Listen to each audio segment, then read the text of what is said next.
So, Assalamualaikum warahmatullahi wabarakatuh. Now, we will continue our discussion regarding POS system. Specifically, yung mga daily and end-of-day procedure na nangyayari using POS system. So, daily procedure and end-of-day procedure. So, first is the daily procedures. Yung mga pang-araw-araw na nangyayari. So, tuwing may bumibili, the checkout clerk or yung cashier scans the item universal product code or UPC using a barcode scanner. So the system reads the product code, retrieves the price, and automatically records the sale. So at the same time, the inventory is updated to reflect yung mga items, yung mga goods na ating naibenta. So as the inventory falls to a designated minimum levels, they are automatically reordered sa ating mga supplier.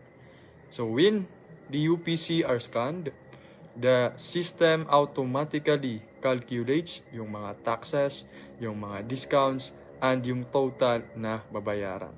So for cash sales, binabayad ng customer in full amount kung anuman yung nakalagay na total amount na nakikita niya sa terminal screen ng cashier.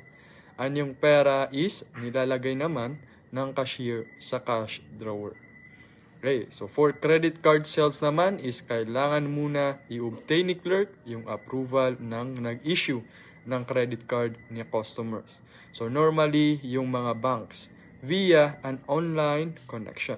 So when that approval is returned, magpi-prepare si clerk ng dalawang voucher. Yung isa is ibibigay kay customer and the other one is ilalagay sa ating cash drawer. So when this happens, the POS system records the sale to the sales journal in real time. So this record contains yung mga data tulad ng yung date, yung time, yung total amount at yung mga taxes at iba pa. So maliban dyan, nare-record din yung sale na nangyayari through a two-part paper tape. So yung isa is binibigay sa customer as a receipt. And yung isa naman is nasisecured yan internally sa registered that the clerk or yung cashier can't access. So the internal tape, yung tawag doon, is later used para i-close yung register tuwing tapos na yung shift ng clerk. So, at the end of the clerk shift, a supervisor unlocks the register and retrieves the internal tape, and yung clerk and yung supervisor is dadalhin yung cash drawer sa cash room or yung tinatawag nila na treasury, kung saan dito nila nire-reconcile yung content o yung nakalagay sa cash drawer na mga pera and credit card vouchers sa internal tape na nai-record ng system.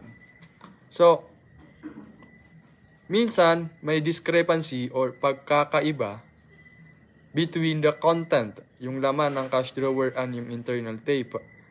Pwedeng may shortage or over. Over ay yung pagsosobra.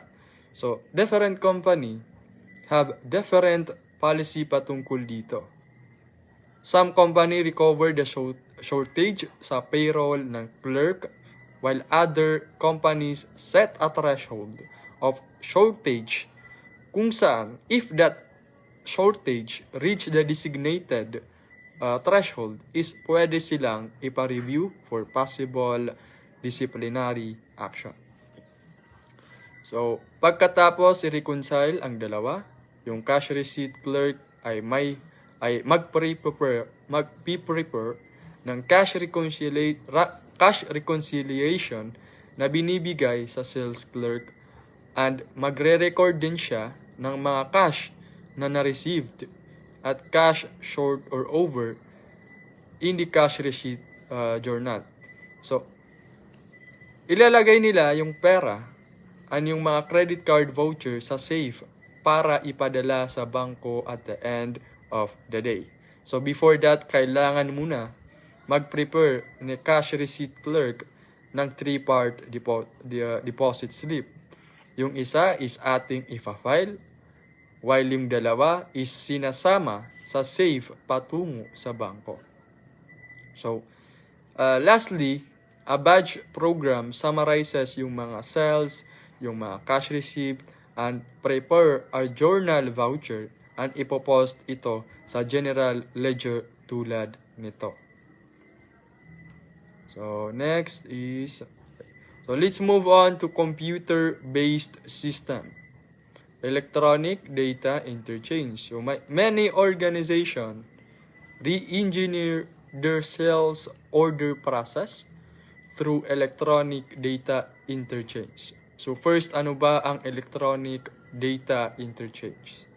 So electronic data interchange is the computer-to-computer exchange of business document in a standardized electronic format. So imagine, may dalawang company. So each company have system. So yung dalawang system na yon, they talk to each other automatically. So for example, 7-Eleven and yung mga supplier niya. So imagine, yung system ni 7-Eleven detects na low yung inventory nila. Kaya it automatically sends a purchase order sa supplier. So nung na-receive ng system ni supplier, they prepare for shipment and sends back an invoice immediately. So walang paper approval na nangyari, walang authorization na nangyari, at walang manual work na nangyari. So everything becomes automated. So this allows for a faster and more efficient communication between companies. So, however, may mga problema rin na nag-a-arise dahil dito. So one of those problems is now that hindi na kailangan ang mga explicit authorization. Kailangan ng management na i-ensure na yung mga valid transaction lamang yung pinaprocess ng system. So on the part naman ng kanilang trading partners, in this example is yung mga suppliers, kailangan isiguro ni supplier na yung data na nasisend sa kanila is not accessible from unauthorized personnel. So next is yung re-engineering using internet. So next, maraming business ngayon use the internet by creating yung mga websites na kanilang stores para i-promote yung kanilang product and para ma-boost yung sales. So a famous example is Amazon. So customer open their home pages, they browse and buy a product online. Their orders are processed automatically, tapos yung payments are done electronically. So unlike electronic data interchange, kung saan yung transaction is between the trading partners, internet exposes the organization to the general public. So while there are many opportunities dahil dito, may threats din na nag-a-arise dito tulad ng mga hackers, mga viruses, and mga transaction fraud. So this is why kailangan ng organization na mag-implement ng mga strong internal control para ma-minimize ang mga risk na tulad nito. So, control consideration for computer-based system. So, number 1 is authorization. So, in systems tulad ng POS system, yung computer ang nag-automate, i-approve, or i-reject ang mga transaction tulad ng credit card payment. And that is why management and accountants needs to ensure that the system works correctly. Kailangan nila i-check if the system decision rules is accurate, meaning does it correctly detect yung mga invalid card or mga insufficient funds? Is the data entered correct at reliable? So, when a customer pays using a credit card, the system sends the transaction to the credit card company. So, the system receives online approval or maybe rejection. So, if approved, the clerk must verify the customer identity by comparing the signature on the receipt with the signature on the credit card. So, para ito ma-ensure na yung card is hindi ninakaw or ginamit ng ibang tao. So, next is segregation of duties. So, in manual system, iba't ibang tao ang naghahandle ng iba't ibang task to ensure safety. However, in computerized system, one program can do many tasks at once, which can be very risky if hindi na control ng mabuti. So, for example, ang isang computer program may handle inventory control, account receivable, updating, billing, and general ledger posting, which normally separated ang mga task na ito, but now they are combined. So, combining this task increase yung mga risk dahil yung error sa programs may affect many processes. So, if may fraud or manipulation na mangyari, mas mahirap to i-detect, and one person could potentially control too much if hindi ito na monitored, tulad ng mga hacking. So, management and auditors should focus on the integrity of the computer-based program. So, by asking if yung logic ba ng program na yon is correct, if the program has been tampered with, if may pagbabago ba na nagdulot ng mga hidden errors. So, this is why as a solution, kailangan properly segregated ang mga duties ng IT ng company. What I mean is, yung programmers o yung developers na nagsulat ng original na program should not make any unauthorized changes later. Yung maintenance team na nag-handle ng pag-update at pag-modify ng program should be separate from the original programmer. Yung mga operators na nagra-run or gumagamit ng system na yon should not have access para i-modify yung program na yon. So this way, ma-prevent natin ang fraud, ma-detect natin ang errors ng madali, and ma-ensure natin na yung programs is accurate and trustworthy. Number 3 is supervision. So, in POS system, ang customer have direct access to inventory, while the clerk handle cash payment. So, this create risk tulad ng mga shoplifting or mga pagnanakaw ng pera. So, to reduce yung mga risk na ito, businesses uses surveillance and security, monitoring the clerk cash handling, kung paano i-handle ng cashier yung cash receipt, i-ensure na yung register records all transaction and only the supervisor can access that record. Yun yung tinatawag natin na internal tape. So this help i-prevent ang pagnanakaw, i-detect yung error and fraud, and i-ensure na yung record ay nagmamatch sa actual cash at yung actual na sales natin. Okay. So number 4 is access control. In computerized system, lahat is digital. At dahil dyan, yung mga records can be accessed, changed, or destroyed easily. So this is why strong access control and security security measures are necessary. So risk in computerized system include yung mga unauthorized access tulad ng pagnanakaw, malicious action and accidents, pagkawala ng mga digital records, real-time system may have no physical backup, and if files are destroyed, company may lose all accounting records.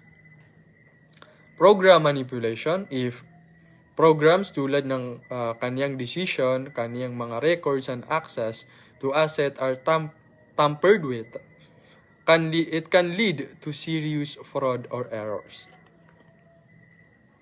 And because of this, Sarbanes-Oxley Act requires management to implement strong internal control. I-restrict yung mga unauthorized access sa data system natin and yung mga program. So now, because POS system handle cash, kailangan natin ng strict control. Kailangan natin i-separate ang cash register, and each clerk uses one register per shift para there is a clear idea kung sino ba ang i-hold natin na accountable if may error or fraud na nangyari. So, kailangan i-lock ang mga cash drawer tuwing hindi ginagamit or tuwing break. Kailangan i-remove ang cash drawer at i-deposit ang pera in the cash room immediately when patapos na ang shift ng clerk as we discussed previously. So now, yung inventory is also at risk in POS system. So this is why businesses uses yung mga physical and electronic control. So physical control include yung mga steel cables na nakikita natin para doon sa mga expensive na clothing, yung locked na display cases for jewelry and gadget. So electronic controls include naman yung mga magnetic tags which triggers yung alarm if hindi nabayaran yung mga item na kinuha. Okay. So number 5 is accounting records. So there are 2 digital journal which record transaction like sales and receipts, and digital ledgers which summarize account balances or balances. So these 2 are the foundation of financial reports and decisions. So accountant should not blindly trust printed reports from the system. Kasi number 1, the printout is only reliable if the system that produced it is reliable. Number 2, if the system is flawed or manipulated, reports can be wrong. So this is why kailangan ng accountants evaluate yung control over programs that update yung records, program that process and manipulate data, and program that generate reports. So if yung control na ito ay weak, yung data natin can be altered without detection, and yung mga reports natin, yung report na nanggaling doon will also be misleading. So yung mga risk na tulad nito, yung pagkawala ng digital records can be very serious. Kaya kailangan there is a file backup that include yung mga subsidiary ledgers and yung mga general ledger files. And lastly, independent verification. So ang key idea dito is if many accounting tasks are combined. Traditional independent verification, yung pag-verify ng ibang tao sa work ng ibang tao para ma-assure na hindi sila gumagawa ng fraud or error, ay nawala dahil dito sa computer-based system. So, this leads to problem because less na yung separate checking, and frauds may go undetected. So, independent verification is restored by using, number 1, batch control balancing. Kino-compare natin yung total inputs, yung before processing natin, and total inputs, outputs, yung after processing. So if hindi ito tugma, there is an error. Number 2 is yung management reports and summaries.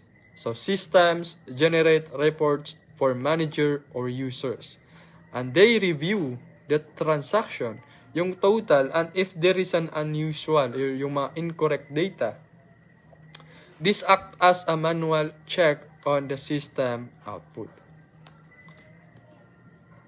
Okay, so next is PC-based accounting system. PC-based accounting system, as the name implies, is an accounting system installed on personal computers. So, hindi tulad ng mga mainframe or yung mga client-server system which are usually custom-made. PC-based system are for general purpose. So, naka-design ito for many types of businesses. So, this is because gusto ng developers ng mga accounting system na ito to mass produce it. Paliitin yung mga cost at bawasan ang mga errors since ito ay standardized. So, example ng mga PC-based accounting system is tulad ng QuickBooks, Sage, and Xero. So, sino ba ang gumagamit nito? Usually, ang primary user nito is mga small businesses para i-replace ang kanilang manual accounting, improve ang kanilang efficiency at maging mas competitive sa kanilang industry. So, in some cases, large company also uses them. Especially if may mga operations sila na decentralized or marami silang branch. So, karamihan sa PC accounting system na ito ay modular. Meaning, yung system is naka-divide into separate parts tulad nito. So, itong mga module na ito para siyang app sa isang phone wherein every module, yung module na ito is an app na may specific function. So the main reason bakit ito in modular design is for flexibility. So that yung mga business can choose only yung talagang kinakailangan nila, pero there are some instances where may mga software na naka-design to target a specific niche. Tulad ng mga healthcare industry at iba pa. So, this may be reducing yung flexibility ng accounting system, but nakakatulong rin ito na matarget yung mga niche market. So, in PC-based accounting system, may tinatawag tayong central control program. So, this act as the main menu o yung dashboard kung saan yung mga user can select yung module na gusto nilang gamitin. So, mag-input ng kanilang transaction at i-run yung process ng system. For example, in the central control program, we click or we choose the sales modules. Then, we enter yung mga customer orders in real time. So, if it is a real time, yung mga transaction ay nare-record immediately tulad sa sales order. And if batch processing naman, yung nangyayari, normally, yung mga transaction ay nare-record later, like tuwing end of day. For example nito is yung mga payroll ng employee, yung mga cash receipts, and yung mga purchases. Okay. So now, karamihan sa PC system na ito ay fully integrated. What I mean is lahat ng module na ating nakikita dito is connected and nag-share ng data automatically. For example, may na-record na cell sa sales module. automatically ma-update yung account receivable module. Then yung transaction na ito ay ipopost niya diretso sa general ledger na ginagamit upang mabuo yung mga financial reports.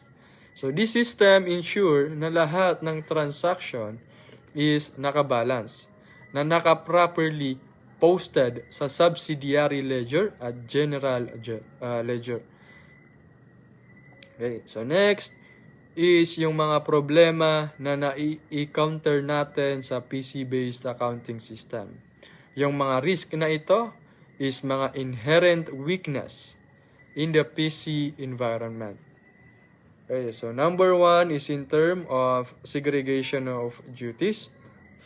The main idea dito is yung PC-based accounting system have weak segregation of duties.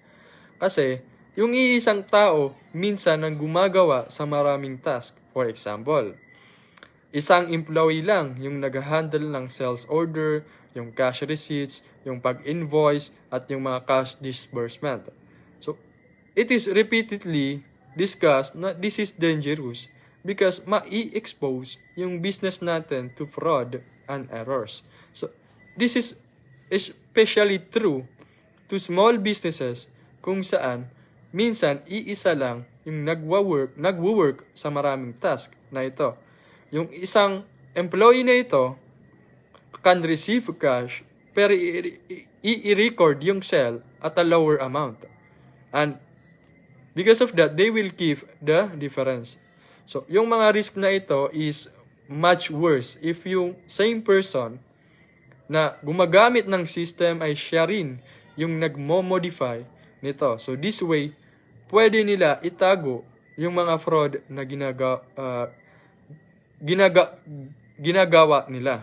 So, i-manipulate yung record at i-disable yung mga control na ni-implement ng business. So, but because in a smaller business na maliit lang yung afford na employees, they cannot fully separate yung mga duties.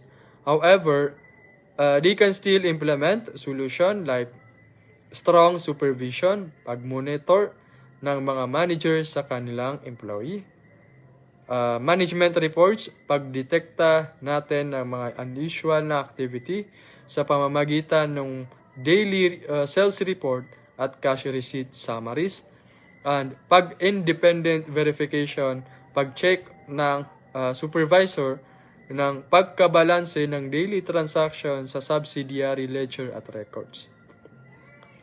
Next is access control. So PC system often have weak access control over data files. Weak siya dahil some system only use password protection, which is pwedeng ma-bypass through pag-access sa files directly sa operating system na ginagamit ng business. So meaning, kahit protected yung app ng mga password, yung mga data is not fully secured. So and because of that, there is a risk of unauthorized access sa mga records. So manakaw yung mga data or manipulate at mawala yung pagka-confidential ng mga data natin. So, ang solution dito is i-implement yung mga control tulad ng data encryption, yung pag-convert ng mga data into unreadable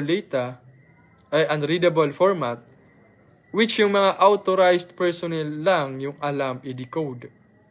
Number 2 is yung tinatawag natin na disk locks na nagre-restrict ng access sa storage devices natin. And number 3 is physical security devices. Pag-lock ng room, pag-restrict ng access sa computer. Okay, so number 3 is accounting records. So one of the inherent weakness ng PC-based accounting system is vulnerable ito sa pagkawala ng mga data, which can destroy yung accounting records at audit trails. Mas mahihirapan yung audit na mag-audit trails. So, the main causes nito is yung failure ng hardware or yung tinatawag natin na disk failure. So which may lead to permanently pagkawala ng mga data. So this is very serious kasi if wala tayong records, wala tayong proof of transaction. Magiging unreliable yung financial reports at mas mahirap na i-audit yung mga operation natin. So the solution para dito is mag-create ng mga copies ng mga data files and mga programs. So if mawala yung original na data, the backup can restore it. So this is why kailangan na hindi natin nanineglect gumamit ng mga backup copies para i-ensure na for situation na loss of digital records, we can recover it. So, Assalamualaikum warahmatullahi wabarakatuh.